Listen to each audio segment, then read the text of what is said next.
Hello dear friends, स्वागत है आपका आपके अपने चैनल एग्जाम मस्ती बाई सौरभ में। दोस्तों, आज हम लोग जीडीपी, जीएनपी एवं एनडीपी और एनएनपी में अंतर जानेंगे।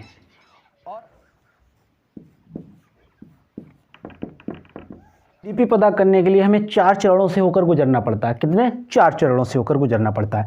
सबसे पहले नंबर 1 पे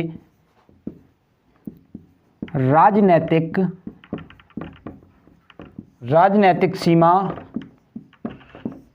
नंबर 2 1 वर्ष, नंबर 3 वस्तु एवं सेवा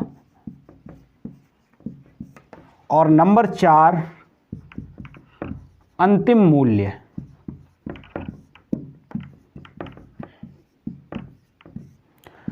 प्यारे दोस्तों, जो हमारा अंतिम मूल्य है, सबसे पहले हम इसको समझेंगे, उसके बाद वस्तु एवं सेवा को समझेंगे। 1 वर्ष आप जानते ही हो। उसके बाद सीखेंगे राजनीतिक सीमा। तो सबसे पहले अंतिम मूल्य के बारे में हम लोग जान लेते हैं थोड़ा। जो अंतिम मूल्य होता है प्यारे दोस्तों, वो क्या होता है? अंतिम मूल्य हम सीखेंगे क्या होता है अंतिम मूल्य। सबसे पहले हमारे पास भूमि होनी चाहिए। भूमि के बाद गिट्टी, सरिया, मोरम, सीमेंट, इन सभी का प्रयोग करके हम एक भवन का निर्माण करेंगे। इनको भूमि को हमने खरीद लिया। सबसे पहले हमने भूमि खरीदी, उसके बाद गिट्टी, सरिया, मोरम, सीमेंट, ईंट, इन सभी को खरीदा और खरीदने के बाद एक भवन का निर्माण कर दिया। भवन का निर्माण करने के बाद आपने एक भवन बनाकर तैयार किया। भवन जब बन गया तो आपने उस भवन को बेचा। जब उस भवन को आप बेचोगे तो वो आपका अंतिम मूल्य कहलाएगा। क्या कहलाएगा? अंतिम मूल्य। ठीक है दोस्तों, बात समझ में आ चुकी होगी अंतिम मूल्य क्या होता है। आगे बढ़ते हैं वस्तु एवं सेवा।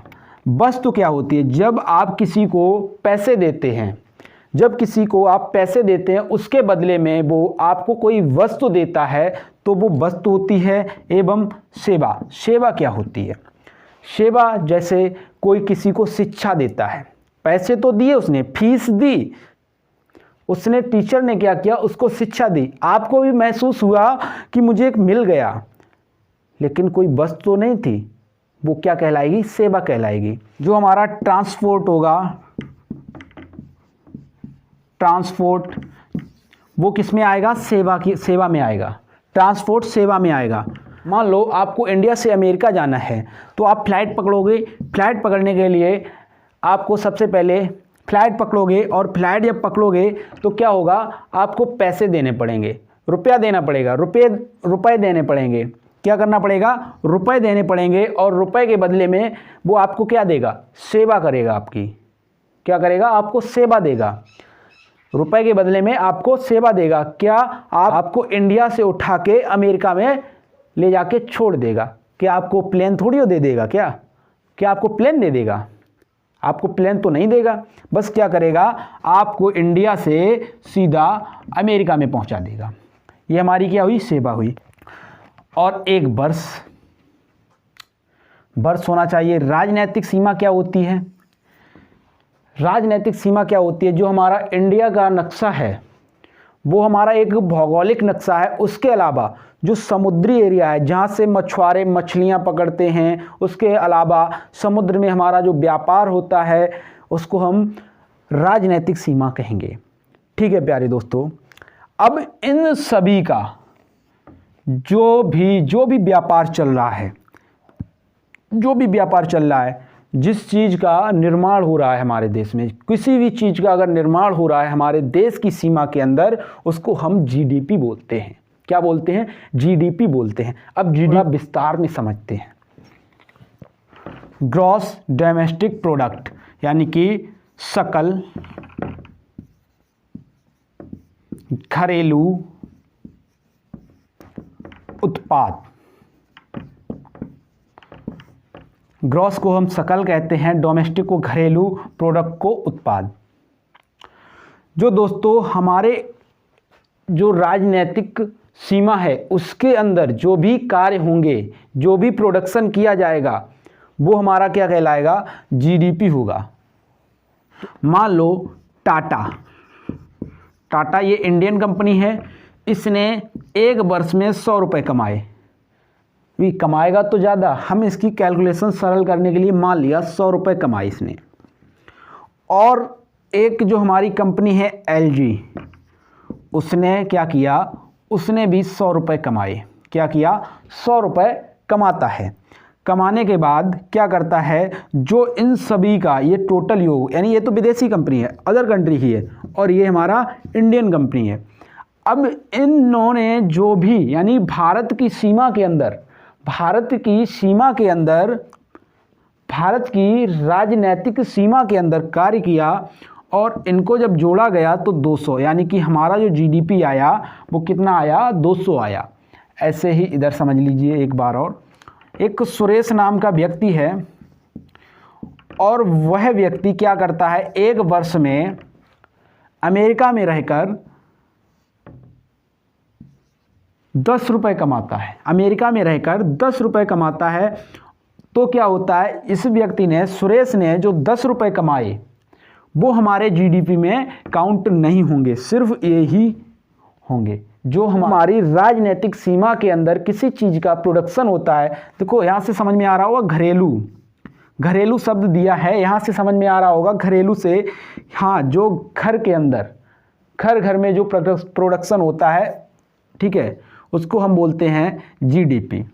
ठीक है प्यारे दोस्तों, उसके बाद हम बात करते हैं जीएनपी की। आखिरकार ये जीएनपी क्या होता है? जीएनपी, ये जो जीएनपी होता है, इसकी अब फुल फॉर्म के बारे में बात करते हैं थोड़ा। इसको बोलेंगे सकल, इसको बोलेंगे राष्ट्रीय, इसको बोलेंगे उत्पाद।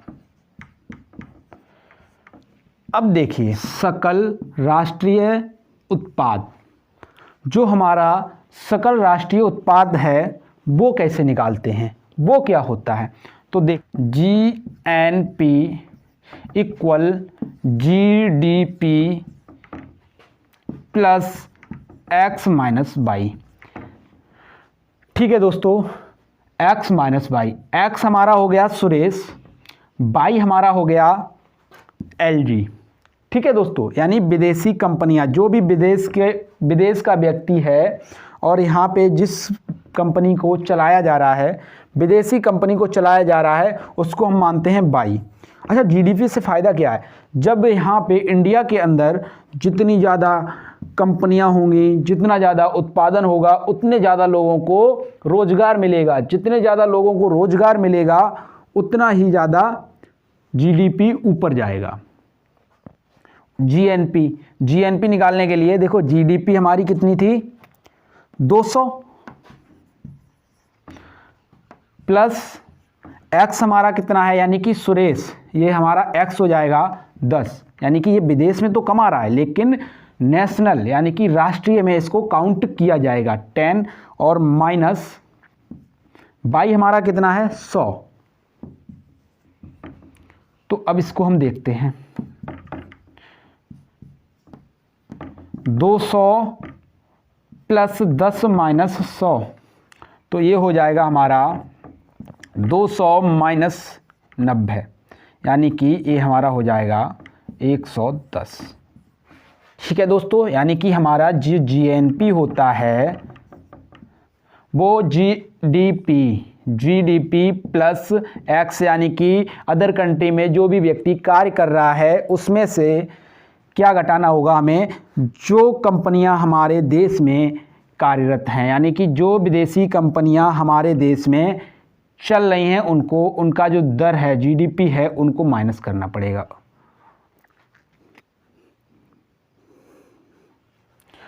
ठीक है दोस्तों, जीडीपी समझ में आ गया, जीएनपी समझ में आ गया, जीडीपी हो गया, जीएनपी हो गया। उसके बाद हम बात करते हैं, यानी जी और जी। अब जी की जगह पे हम क्या करेंगे? एन। जी की जगह पे हम क्या करेंगे? एन, यानी कि एनडीपी और एनएनपी। जीडीपी GNP और NNP। अब इन दोनों में अंतर समझते हैं। मान लीजिए यहाँ पर क्या हुआ, टाटा ने 10 बल्बों का निर्माण किया, 10 बल्बों का निर्माण किया, क्या किया, 10 बल्बों का निर्माण किया, जिसमें से क्या हुआ, 2 फूट जाते हैं और फूटने के बाद हमें जो प्राप्त होते हैं वो 8 बल्ब प्राप्त होते हैं। कितने, 8 बल्ब प्राप्त होते हैं।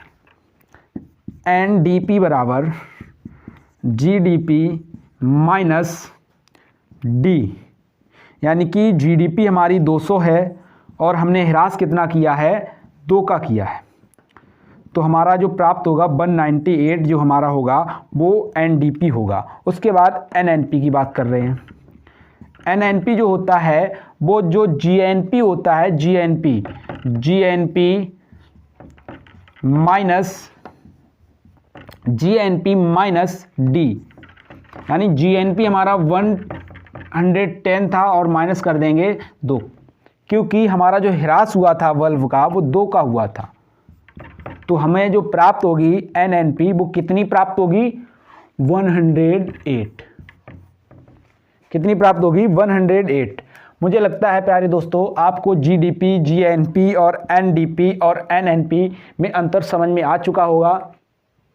मैं आशा करता हूं दोस्तों आपको यह वीडियो पसंद आया होगा और ऐसे ही छोटे छोटे वीडियो देखने के लिए हमारे चैनल एग्जाम मस्ती बाई सौरभ को सब्सक्राइब कीजिए और बगल में आ रहे बेल आइकन को भी प्रेस कर दीजिएगा। दोस्तों मिलते हैं नेक्स्ट वीडियो में, तब तक के लिए जय हिंद, जय भारत।